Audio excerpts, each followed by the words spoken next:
I got so much motherfucking design on right now.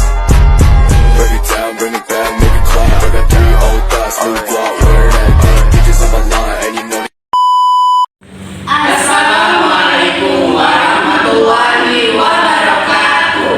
Kami dari kelompok 5B yang beranggotakan saya Muhammad Awaludin, saya Nita Aprilia, saya Amal Pak Andena, Saya Dinda Savitri. saya Yarudin Nadia. Di sini kami akan menayangkan video mengenai pembuatan VCO dengan enzim papain dan bromelin.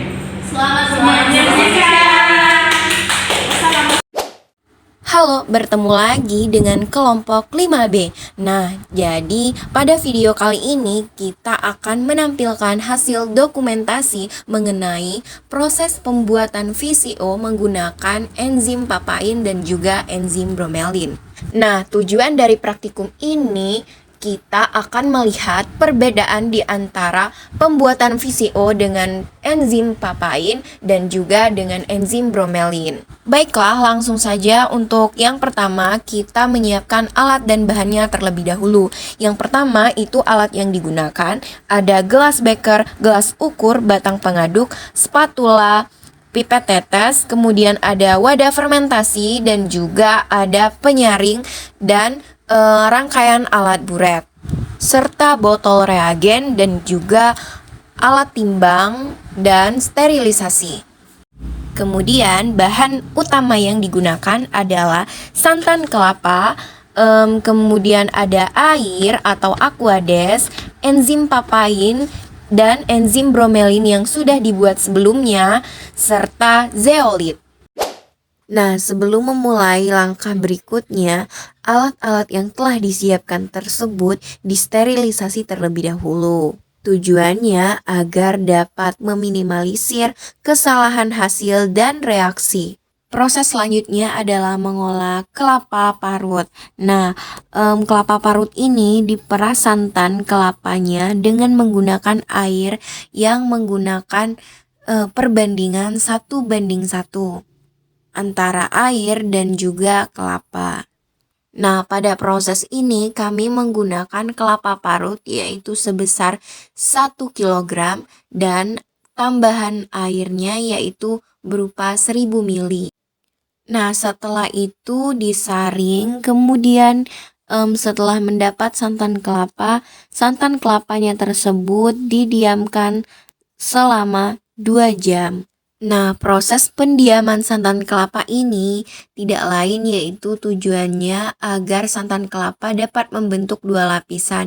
Di antaranya ada lapisan air dan juga krim. Nah, selanjutnya ambil krim santan kelapa tersebut dan ukur krim santan kelapa yang telah didapat dengan menggunakan gelas ukur. Begitupun juga sisa air yang akan dibuang.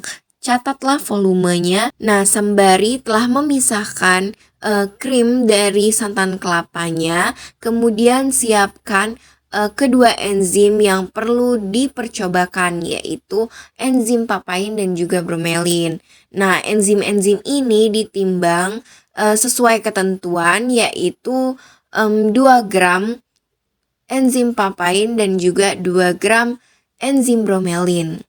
Nah, setelah pengukuran volume krim santan yang telah didapat, kemudian kita ukur kembali yaitu sesuai dengan ketentuan, di mana saat menggunakan enzim sebanyak 2 gram, maka santan atau krim santan yang akan digunakan yaitu 200 ml.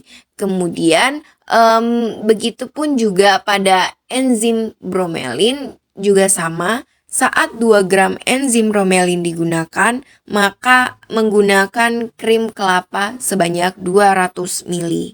Nah, setelah sudah disiapkan krim santan sebanyak 200 ml dan juga enzim 2 gram, selanjutnya enzim tersebut dihomogenkan terlebih dahulu dengan aquades. Barulah enzim tersebut dapat dicampurkan dengan krim santan yang telah disiapkan.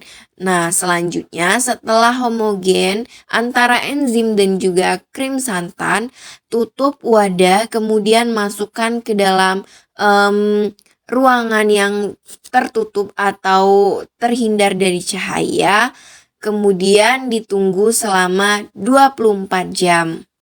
Nah, setelah sudah didiamkan selama 24 jam, maka ambil kembali hasil tersebut, kemudian amatilah apakah percobaan tersebut menghasilkan 3 lapisan.